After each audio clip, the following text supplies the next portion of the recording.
Hello and welcome on Thomas Geiger Car. Today with the first insight of the new Ford Kuga. If you want to know what to expect from the third generation compact SUV out of Cologne and don't want to wait until the market launch early next year, join me on my first walk around and I'll tell you more about it. The shape is more dynamic, more aggressive than before, and the size has changed as well.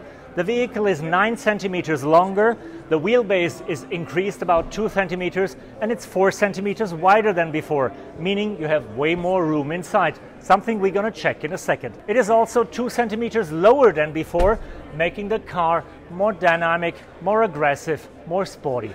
For the moment we're just allowed to sit in the vehicle. But when it comes to driving, we have to choose from a lot of different engine types, because Ford is not only offering standard petrol and diesel engines with up to 190 horsepower, no, they're also offering 3 different types of hybrids. In Europe, we will get a mild hybrid diesel with a 48-volt starter generator. Globally, there will be a standard hybrid with a 2.5-liter 4-cylinder engine, and for the first time, a plug-in hybrid, also with a 2.5-liter 4-cylinder engine, a battery of about 14 kilowatt hours and an electric range of more than 50 kilometers, lowering the average consumption as low as 1.2 liter.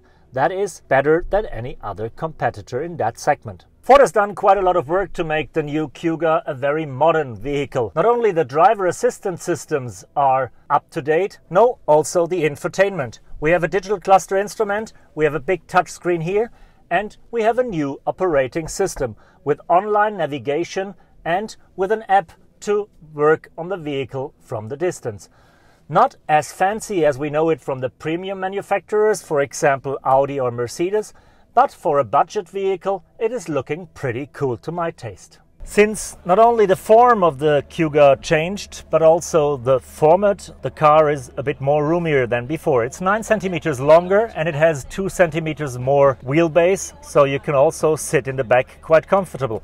And you can adjust, because you can slide the rear seat for about 12 to 15 centimeters and find the perfect individual compromise between trunk space and knee room, making it a true family cruiser. Thanks for joining me on that first walk around of the new Ford Kuga, or Escape as it's called outside of Europe.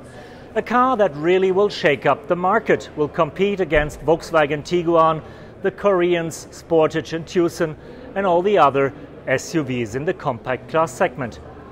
Pretty interesting in its look, interesting powertrains, interesting infotainment, and interesting driver assistance systems. But as always, the proof of the pudding is in the eating and the proof of the car is in the driving. So stay tuned and I'll tell you more about it later that next year. Thank you, tschüss and bye-bye.